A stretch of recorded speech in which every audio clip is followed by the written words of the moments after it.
Here to read another chapter of Wayside School is Falling Down. This time I'm going to read chapter 3, which is called Bebby's Baby Brother. And here's a picture. Mrs. Jules asked Damien to pass back the homework. Bebby Gunn waited nervously. Except for art, her grades had not been very good lately. If she didn't start bringing home better grades, her parents said they wouldn't let her stay up past midnight. She did her best artwork after midnight. Damien handed Calvin his homework, then Todd, then Joy. "Where's yours?" asked Calvin. "I don't know," said Bebby. "Did you do it?" asked Calvin. "I did," said Bebby. "I worked extra hard on it. I hope Mrs. Jules doesn't lose it." Damien finished passing out the homework. Bebby never got hers.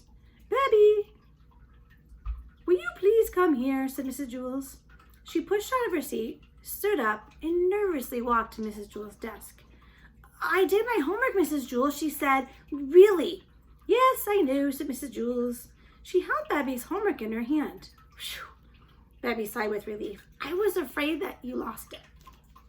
"No, I didn't lose it," Mrs. Jules said sternly. She showed the back of the paper to Bebby. Someone had written, "Mrs. Jules is as fat as a hippopotamus, and she smells like one too." "I didn't write that," exclaimed Bebby. "I love the way you smell."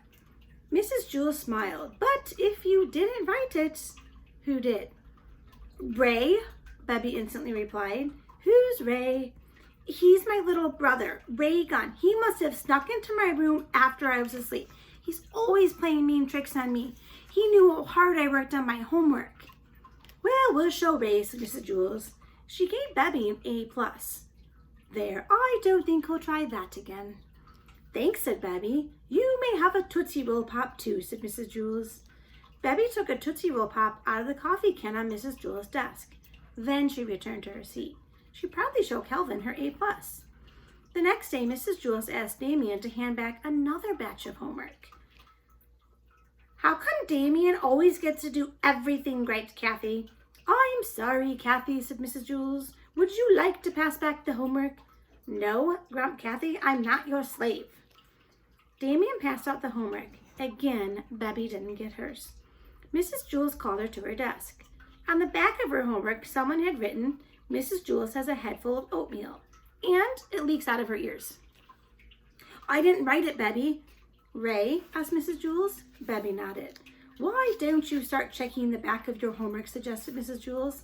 "I did when I woke up," said Bebby. "He must have done it after breakfast while I was brushing my teeth." "We had oatmeal for breakfast." She shook her head. "I won't brush my teeth anymore."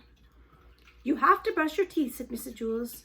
"My parents think he's such a little angel," Bebby complained. "He's always wrecking things, and then I'm always the one who gets in trouble.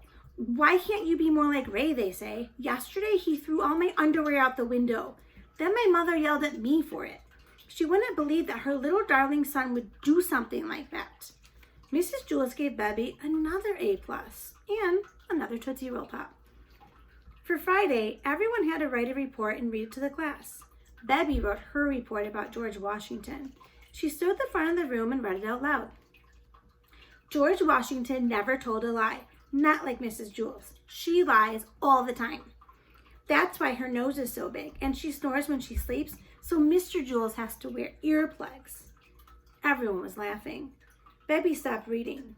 "What's so funny?" she asked. "Come here," said Mrs. Jules.